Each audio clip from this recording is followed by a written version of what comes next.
يا جماعة احنا محتاجين نطلب السماح من الراجل ده في تربته.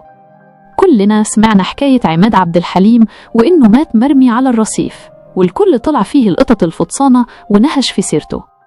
بس اللي هحكيهولكم النهاردة قنبلة هتخلي شعر راسكم يقف. الحكاية مش حكاية فنان ضيع نفسه، دي حكاية ابن بار دفع تمن حنيته من دمه وصحته، ولما وقع احنا اللي دوسنا عليه بدل ما نسنده. اسمعوا مني حقيقة، فتى الأحلام اللي اتدفنت معاه بقالها 31 سنة. الحكاية اللي الجرايد خبتها والناس ما يعرفوهاش. بص يا ولاد الحلال، عماد ده كان حتة سكرة والكل بيحلف بأدبه. بس السر اللي ما يعرفوش كتير هو إنه كان بيعشق أمه عشق ملوش حدود. لما الست دي تعبت ودخلت في الجد، عماد مترددش ثانية واحدة، راح وهب لها حتة من جسمه، اتبرع لها بكليته عشان ينقذها من وجع الكلى اللي كان بياكل فيها. عمل كده وهو لسه شاب صغير وفي قمة نجاحه. عارفين يعني ايه عملية زي دي في الوقت ده؟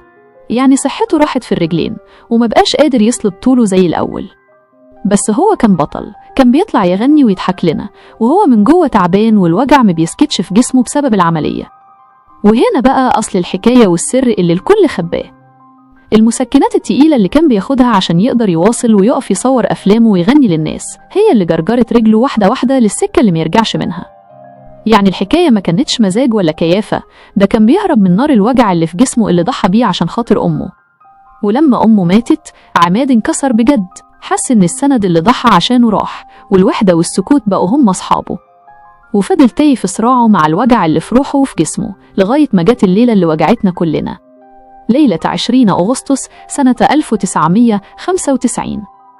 الناس صحيت الصبح ولقوا البرنس فارق الحياة وهو قاعد على الرصيف في شارع البحر الأعظم. الجرايد وقتها بدل ما تدور على الحقيقة نهشت في سيرته وشافوا السرنجة وما شافوش الجرح اللي في جنبه مكان العملية. الطب الشرعي والتحقيقات قفلوا الملف على إنها جرعة زيادة وخلاص، ومحدش كلف نفسه يسأل ليه فنان بالرئة دي يوصل لكده. المقربين منه سكتوا وقتها من الصدمة لغاية ما الملحن حلمي بكر صرخ وقال إحنا اللي قتلناه بالوحدة والإهمال. يا ريت بقى تشرفوني في القناة وتعملوا متابعة، عشان إحنا هنا بنمشي ورا الحقيقة اللي تاهت وبنرجع الحق لصحابه اللي مشيوا. إحنا لا بتوع قيل وقال ولا بتوع فضايح، إحنا بس بنحكي عن ناس الزمن الجميل بالأصول وعشان خاطر ربنا. لو الحكاية دي وجعت قلبكم زيي اشتركوا بقى وقولوا لحبايبكم إن لسه في حد بيحكي بجد وبذمة. أشوفكم دايما على ألف خير.